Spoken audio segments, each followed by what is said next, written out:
अस्सलाम वालेकुम वरहमतुल्लाहि वबरकातुहू सल्लल्लाहु अला मोहम्मद सल्लल्लाहु अलैहि वसल्लम की मोहम्मद से वफ़ा तूने तो हम तेरे हैं, ये जहाँ चीज़ है क्या सब लोगों कलम तेरे हैं। नाज़रीन, आप देख रहे हैं प्रोग्राम रमज़ान मेहमान और मैं हूँ हाफिज़ मोहम्मद अली। आप सबको मोहब्बत व सलाम पेश करता हूँ। आज जो मेहमान हमारे दरमियान मौजूद हैं उनका ताल्लुक़ एजुकेशन से भी है, मज़हबी हवाले से भी आपका ताल्लुक़ है और एक अपना मयार, एक अपना नाम रखते हैं। मेरी मुराद जनाब प्रोफेसर साजिद सिद्दीकी साहब हमारे दरमियान मौजूद हैं। चलते हुए गुफ्तगू का आगाज़ करते हैं। सर अस्सलाम वालेकुम। वालेकुम अस्सलाम वरहमतुल्लाहि वबरकातुहू। आप खैरियत से ठीक है? अल्हम्दुलिल्लाह, अल्लाह का शुक्र। सर सबसे पहले तो आपका बहुत शुक्रिया कि हमेशा की तरह इस बार भी आपने मुस्कुराते हुए हमें अपना टाइम अता फरमाया। अल्लाह आपको खुश रखे। सर हमने देखा कि इस वक्त हमारा जो प्रोग्राम है जामा मस्जिद है, हम बराह रास्त हैं, तो सर जामा मस्जिद के और साथ में अंजुमन के हवाले से आपका एक बड़ा, मैंने देखा, गहरा ताल्लुक़ है। तो कितना अर्सा पुराना ताल्लुक़ है, क्या कहना चाहेंगे इस पूरी टीम के हवाले से? अल्लाह रब्बुल इज़्ज़त का बहुत एहसान है कि बचपन से ही मस्जिद से वाबस्तगी रही, जामा मस्जिद की, और अल्हम्दुलिल्लाह उसने नमाज़ पढ़ने की सआदत बख्शी भी है। तो इस हवाले से मैं मस्जिद कमेटी में हर ओहदे पे रहा, बल्कि मैं कहने इसमें ज़्यादा फ़ख्र महसूस करता हूँ कि मस्जिद का एक खादिम की हैसियत से मैं यहाँ पर एक खिदमत अंजाम देता हूँ। इसके साथ साथ हमारी क्योंकि मदरसा कादरिया भी है और इसके साथ अंजुमन फ़िदायान रसूल सल्लल्लाहु अलैहि वसल्लम है, जो कि 12 रबीउल अव्वल के हवाले से आपको पता है कि तकरीबन 68वां शान शान तरीके से अभी हमने जुलूस निकाला था। तो ये बहुत कदीमी जुलूस है, ठीक है, और हमारी वाबस्तगी जो है वो इसकी बचपन से है। अब हम कहते हैं ना, बचपन से आप 55 में दाखिल हो गए और हम 60 में दाखिल हो गए।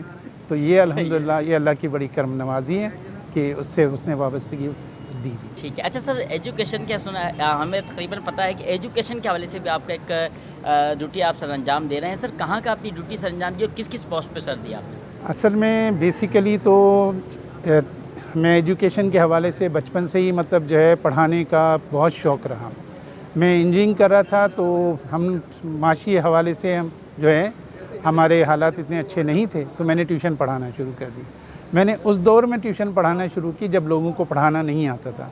तो इस हवाले से अल्लाह रब्बुल इज़्ज़त ने बहुत इज़्ज़त दी और उसने तकरीबन ये समझ लें कि हैदराबाद की तमाम वेल नोन फैमिलीज़ जो है वो मेरी शागिर्द रहीं इस हवाले से। बिल्कुल, तो हमने जब आपकी पोस्ट चलाई तो कई लोगों की कॉल्स आई हमारे अल्हम्दुलिल्लाह कि हाफिज़ साहब सर का प्रोग्राम कब चलाएंगे? सर का मिला भाई बिल्कुल चलाएंगे सर का प्रोग्राम जी सर। और क्या कहना चाह रहे थे आप? हाँ, तो माशाल्लाह इस हवाले से ये कि वो खिदमत की खिदमत रही और एक तरीके से हमें फाइनेंशियली हेल्प भी होती रही। अच्छा, फिर वो शौक़ इस हद तक बढ़ा कि मैंने इंजीनियरिंग करने के बाद मुझे इंजीनियरिंग की जॉब भी मिली, लेकिन फिर मुझे उसमें कोई इतना चार्म नज़र नहीं आया। तो मैंने कहा जिस फील्ड को मैंने अडॉप्ट किया है तो मैं उसी में ज़्यादा वो करूँ। तो मेरी सबसे पहली पोस्टिंग हुई थी एज ए HST स्कूल में, हाई स्कूल टीचर। फिर उसके बाद मैं प्रोमोट होकर फिर मैंने ब्यूरो ऑफ करिकुलम ज्वाइन किया।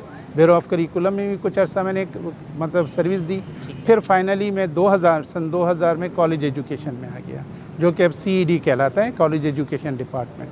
तो अल्हम्दुलिल्लाह उसमें तकरीबन 24 साल मुझे हो गए कि कॉलेज एजुकेशन में सर्व कर रहा हूँ और उसमें लातादाद हमने स्टूडेंट पैदा किए माशाल्लाह, डॉक्टर्स, इंजीनियर्स, स्कॉलर्स। अब तो अल्हम्दुलिल्लाह इतने मतलब बच्चे जो हैं इतने ज़्यादा हैं कि हमें अक्सर सलाम करते हैं तो पता चलता है सर मैं फ़लाँ ईयर में आपसे पढ़ा था।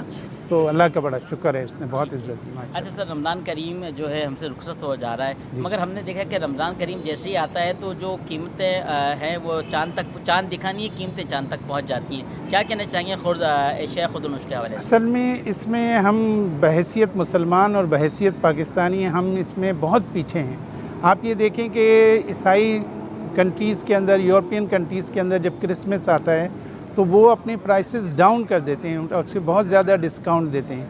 हमारा अलमिया ये है कि हम मुसलमान कहने को मुसलमान हैं, मतलब हमारे आमाल जो हैं वो इस हद तक गिरे हुए हैं कि हम सोचते हैं कि हम इसी महीने में मुनाफा हासिल कर लें। हालांकि आप ये देखें कि रमज़ान करीम आते ही अल्लाह ताला रिस्क बढ़ा देता है, हर एक के रिस्क बढ़ा देता है। यानी वो घराने जहाँ पर फाके हुआ करते हैं वहाँ पर भी नित नई चीज़ें जो हैं वो अल्लाह ताला मैसर फरमाता है और ये अल्लाह ताला के फजल करम से होता है। लेकिन हमारे जो बस पाकिस्तानी मुसलमान, कुछ हमारे ज़ख़ीरा अंदोज़ किस्म के लोग, वो नाजायज़ मुनाफा की खोरी के चक्कर में प्राइसेस बढ़ाते हैं। हालांकि अगर वो डिस्काउंट दें तो मैं समझता हूँ कि यकीनी तौर पे उनमें बरकत होगी। इसकी मिसाल आप इस तरह समझ लें कि बाज़ औक़ात दुकानदार हज़रात जो बेचा हुआ माल है वापस नहीं लेते, हालांकि अगर वो बेचा हुआ माल अगर उन किसी को पसंद नहीं आ रहा वापस ले लें तो उसमें ज़्यादा बरकत है। लेकिन वो ये समझते हैं कि हमने एक बार चीज़ बेच दी तो बस बेच दी। بس یہ تھوڑا سا مطلب نیتوں کا فقدان ہے. وہ پھر کہتے آخر میں کیا پیغام دینا چاہیں گے؟ آخر میں دیکھیں 3 چیزیں ہیں ٹھیک ہے. جو میں نے اپنی زندگی میں اڈاپٹ کی اور میں بینگ اے مسلم تمام لوگوں کو اس بات کی نصیحت کرتا ہوں مسلمان ہونے کی حیثیت سے کہ آپ 3 چیزوں کو پکڑ لیں, آپ دنیا میں کامیاب ہو جائیں ٹھیک گے. ہے. پہلی چیز شکر اللہ, کہ اللہ کا شکر ادا کریں. آج ہم کسی بھی شخص سے پوچھتے ہیں کہ بھائی آپ بتائیں کہ آپ کے حالات کیسے ہیں, تو وہ کہتا ہے بس میرے ساتھ یہ ہو رہا ہے وہ ہو رہا ہے, مطلب اللہ تعالیٰ کا شکر ادا نہیں کرتا. دوسری امپورٹنٹ چیز ہے آپ کا ذکر اللہ, کہ آپ اللہ کا ذکر ادا کریں. جتنا آپ اللہ کا ذکر کریں گے آپ کی کامیابی بلندی ہوتی چلی جائے گی. اور سب سے امپورٹنٹ چیز جو تیسرے نمبر پہ سب سے امپورٹنٹ چیز آپ صلی اللہ علیہ وسلم کی حدیث مبارکہ ہے, خیر الناس من ینفع الناس, تم میں بہترین انسان وہ ہے جو دوسروں کے لیے فائدہ مند ہے. تو اگر ہم دوسروں کے لیے فائدہ مند ہو جائیں, دوسروں کے لیے فائدہ سوچیں, تو یقینی طور پہ ہمارا فائدہ ہوگا. اس سے ہمارا معاشرہ پھلے پھولے گا, معاشرے میں اچھائی پیدا ہوگی اور معاشرہ کامیاب ہوگا. سر بہت شکریہ, آپ نے اپنے قیمتی وقت سے ہمیں ٹائم سے نوازا اور جس بہت پیاری پیاری گفتگو رہی. انشاءاللہ عید کے بعد مارننگ شو میں بھی ہم آپ کو تکلیف دیں گے, اسٹوڈیو بلائیں گے. اللہ آپ کو خوش رکھے. بہت شکریہ سر. بہت کل شکریہ. نئے مہمان جی سر کچھ کہنا چاہیں گے؟ اچھا ہاں سر, ایک تو میں آپ سے تاثرات لینا بھول گیا. جس طرح کا آپ نے دیکھا عرصہ دراز سے کوئی ہم سوشل میڈیا ہو یا پرنٹ میڈیا ہو یا الیکٹرانک میڈیا ہو, میں جس انداز سے کام کر رہا ہوں, میں میری پوری ٹیم, کیا کہنا چاہیں گے؟ نہیں ماشاءاللہ میں یہی آپ سے موقع لینا چاہ رہا تھا. آپ کا یہ چینل جو ہے ماشاءاللہ اس مذہبی اور سماجی خدمات کو بہت اچھی طریقے سے کوریج پیش کر رہا ہے, اور میری دعا ہے کہ آپ کا یہ چینل دن دگنی رات چگنی ترقی کرے اور اللہ تعالیٰ آپ کو اس کا جزائے خیر عطا فرمائے. آمین, جزاک اللہ. بہت شکریہ. ناظرین کل نیا مہمان ہوگا, نیا موضوع ہوگا, آپ ہوں گے, ہم ہوں گے, نئی باتیں ہوں گی. اجازت دیجیے. السلام علیکم ورحمۃ اللہ. پاکستان زندہ باد.